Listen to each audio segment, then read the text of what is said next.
Good morning, family and friends and fellow YouTubers. It's Kim here from Kim's Country Corner. Well, today I'm up at my apartment at the Monroe City Senior Housing Complex, and I thought while I was here I would give you a look at the south garden here that I've been working on. It's a nice, cool day. We've had some rain overnight, and it's a good day to get some deadheading done. I don't think I've shown you a look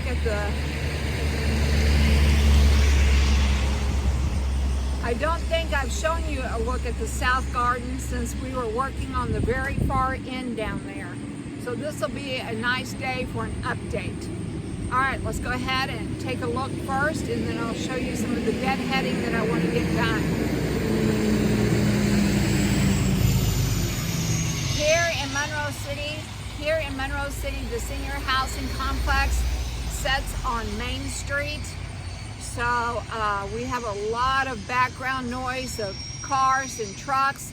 We even have a railroad track that's about 2 blocks away, so sometimes you'll hear it. Actually, we have 2 railroad tracks. We have one that's 2 blocks away that way, and then we have one that's about 6 blocks away that way. So we'll even have double trains going through. We have the church, which is a block away, so sometimes you'll hear the bells from it. So very busy area here in Monroe City, but a very nice area. So I love being here. When I'm not able to be out at the farm, I love being here in town at my senior housing apartment. So let's go ahead and take a look at the south garden this morning and just do an update. Have my pruning shears ready for some deadheading later. All right, so here we go. Okay, so just to give you kind of an orientation, this side up here is the east side, southeast side, and that side down there is the southwest side. But this whole area gets pretty much full sun, except for the tree right here that kind of shades the east side in the morning. But by 10 o'clock, it's full sun. And then usually in the evening around 4 or 5, we'll start getting some shade on this side. But basically it's a full sun garden. I also did some work up here on the front neighbor's part, so I'll show you what was done there too. All right, so I'm gonna start up here in the front just to kind of show you what I had done. That plant stand used to sit right here where his tomatoes are at. And so he swapped out the plant stand to make room for his summer tomatoes, but I'm pretty sure the plant stand will eventually go back there. Well, basically what I did was I just kind of cleared it of weeds. I cut back the rose bush pretty sharp, but as you can see, it's got some nice regrowth. And then I put in these hostas for him, because the shade tree puts out a lot of shade, so not much sun up here. So I had to go with shade-friendly plants, and hostas are your best shade-friendly plants. As you can see, this one is actually putting out some flowers. I got these plants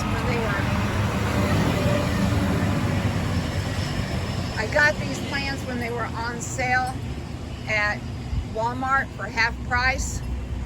I divided them because they were root bound, and they're doing nicely. They're really doing well for half price plants that were looking pretty well dead.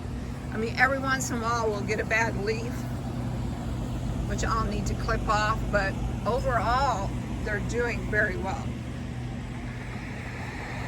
This rose bush here is giving us a second flush. I did some cut back on it, and it's now giving us its second flush of the year. Have some sweet peas down here. And then starting up here at this end, we have with some of their rose bushes, these 2 rose bushes, well actually 3. These 3 rose bushes they had already had in, and I just worked around them. So this pretty well tells the story. You have winter gem boxwood, winter gem boxwood, winter gem boxwood.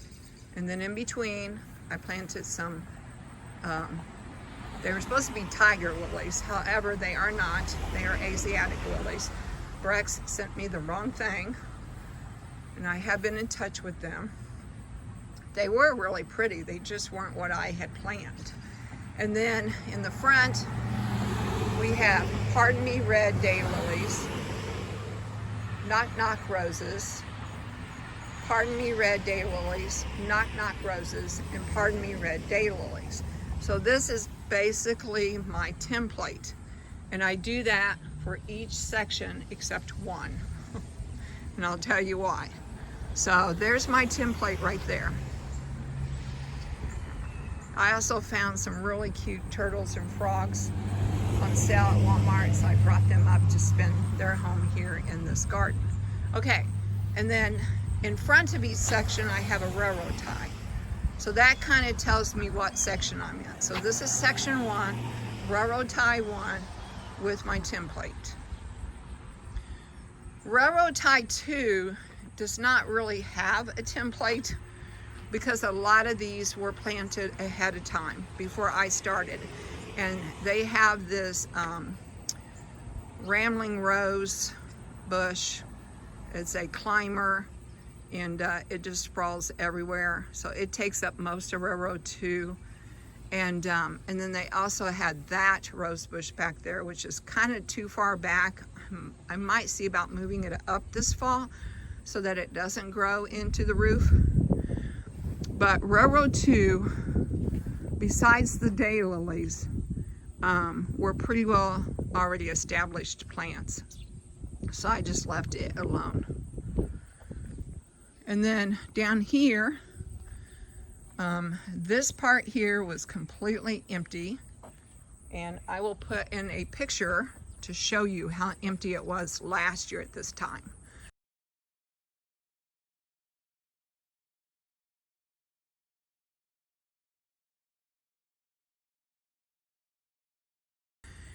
And since last year, we put in a railroad tie.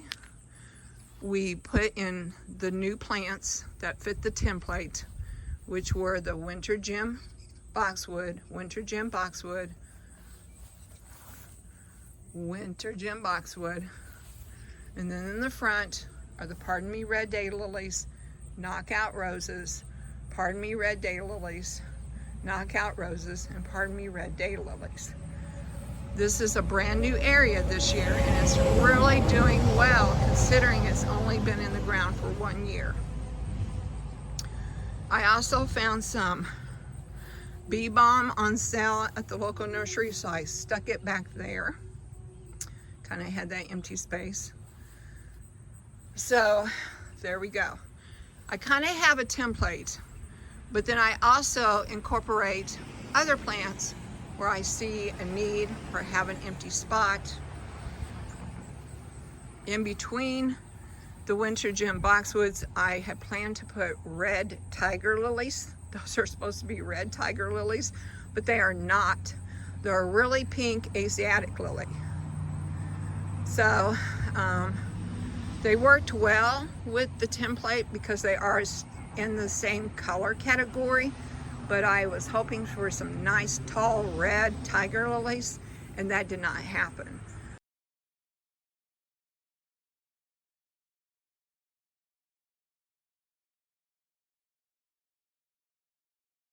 This area right here, which looks like a weedy mess, I didn't mess with because last year the resident had blue cornflowers, and I thought maybe these were the blue cornflowers coming back. But they are not. They're not a flower at all that I can tell. They're a weed. In fact, that will be coming out this fall. I'm going to take that out this fall, build up the soil, and I think next year I'm just going to put zinnias in there. I love zinnias. They're an annual, but they grow fast and they grow hardy.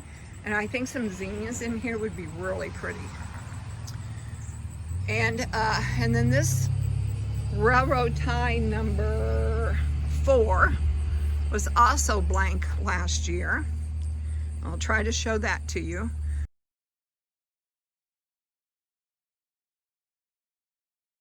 And I use the same template. I have winter gem boxwood, winter gem boxwood, winter gem boxwood. These winter gem boxwoods will eventually grow to about the height of the roof and make a nice backdrop. You just gotta wait for them to grow.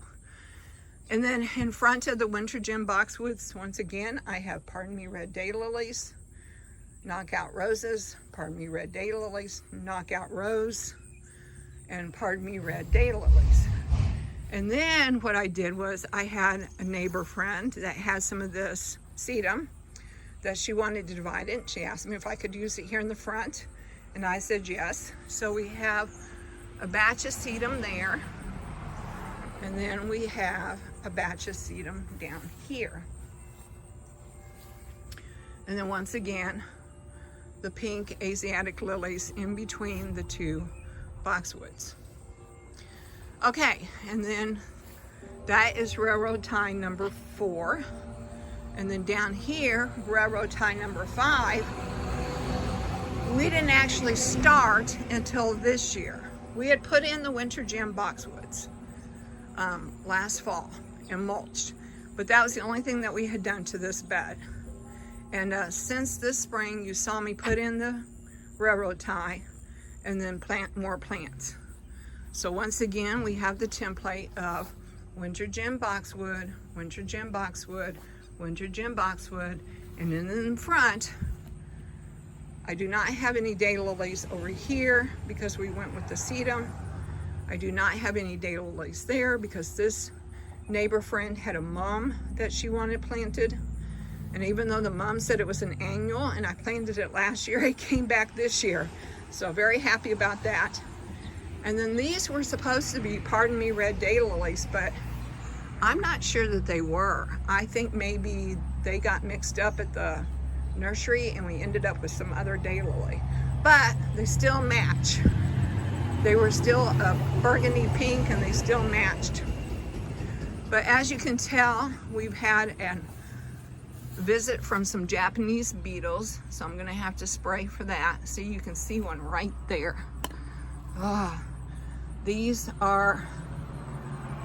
things right here are the nemesis of gardeners right there.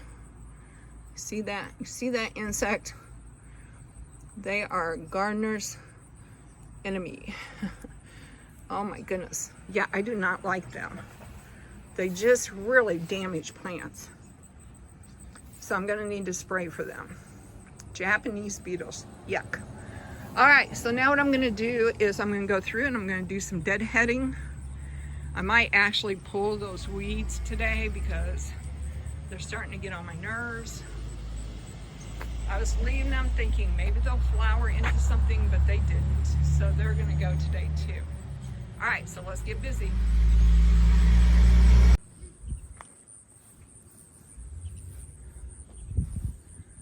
Okay friends, so I think I'm gonna start by pulling these weeds because I've actually had a couple of neighbors ask me, are you gonna pull the weeds? And I've tried to explain to them I wasn't sure that they were weeds. I thought maybe they were flowers because they're all the same. Every single weed in there is the same. So I thought, well, maybe they were flowers, but that's why I was leaving them. But no, I think that they are a weed. So I'm gonna go ahead and get them pulled.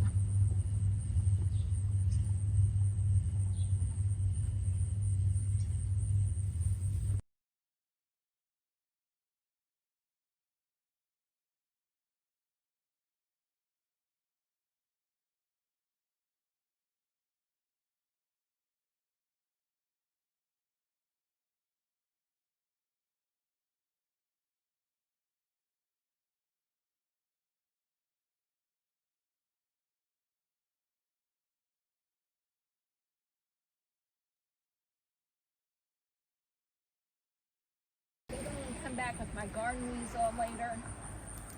I think I'm going to come back with the garden weasel later to break up these grass roots, and then I'll put down some cardboard. These 2 lilies are going to get transplanted today. But anyway, I do have the weeds gone, so let's get this cleaned up here.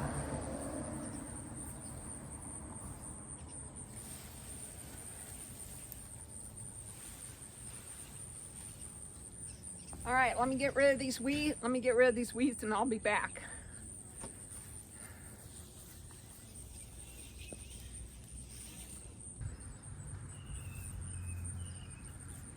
Okay, I will say that that does look better. This fall, I will move those 2 lilies there, and then I'm gonna fill that in with more dirt. I'm gonna put in some cardboard and mulch, and then next spring, I will plant some zinnias there. So that will become our zinnia patch. All right, let's go get some deadheading done. All right, so we're gonna start down here at this end, and I am gonna go ahead and get rid of these daylilies here because they just look awful.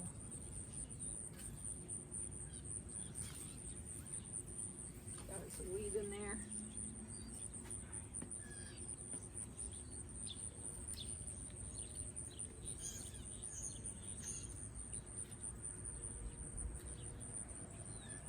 Got those damaged leaves there.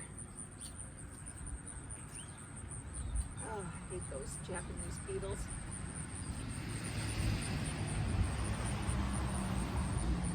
I left this tag on in case anybody wanted to know what kind of plant I put there.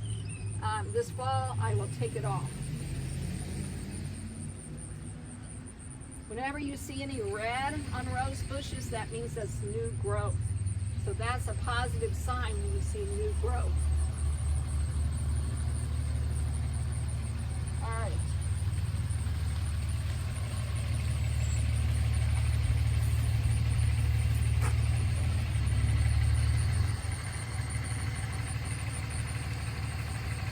So this rose bush right here, I had already deadheaded it and cut back, and you can see how much new growth there is right there.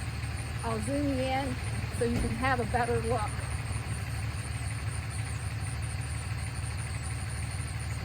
So yes, anytime you have a rose bush with red leaves, that's a positive sign. It shows new growth.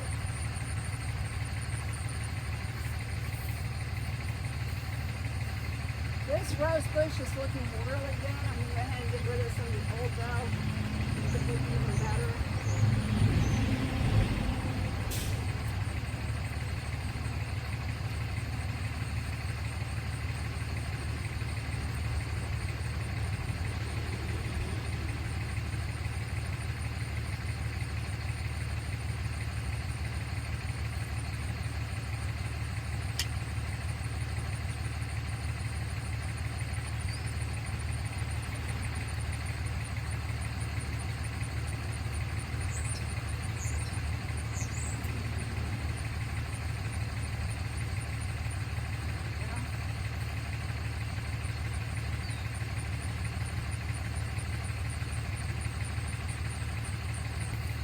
Okay, so I'm just going to continue deadheading this whole south side, getting it to look new and fresh again.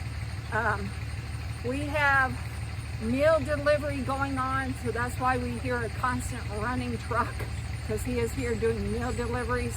So that's another good reason to stop.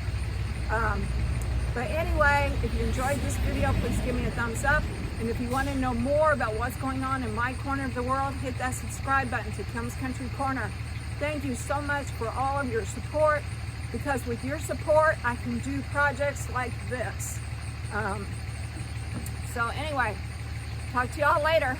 Bye for now.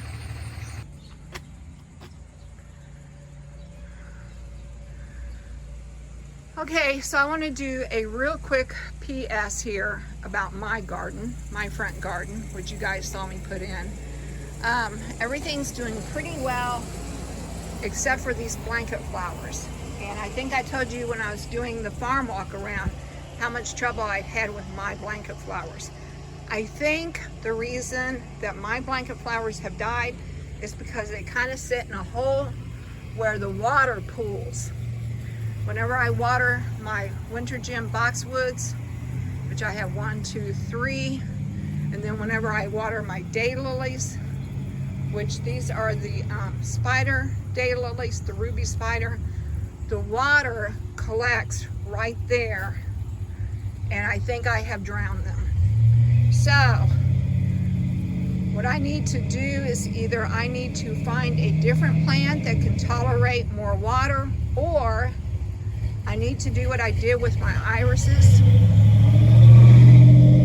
and that is to mound them up. If you look at my irises, I think they're going to be okay because I have them up on mounds so that the water goes around them and not sits on them. And if I decide I want blanket flowers, which are drought tolerant, they don't like a whole lot of water, I think I'm either going to have to mound them up, or I'm going to have to decide on a different plant. See, this one in the front, I think, has survived because the dip doesn't actually start until back there. So that's why I think this one's still living, is because it's towards the front and the water pools behind it instead of around it. Anyway, I have tomatoes coming on here. And my hosta back here needs some leaves taken off of it, but it's doing pretty well. So everything is doing pretty well except for the blanket flowers. And I have one of those lilies like I showed you on the south garden come up over here. So I think I'm going to take those 2 lilies that were over there on the south side and put them over here, so then I'll have a trio of them.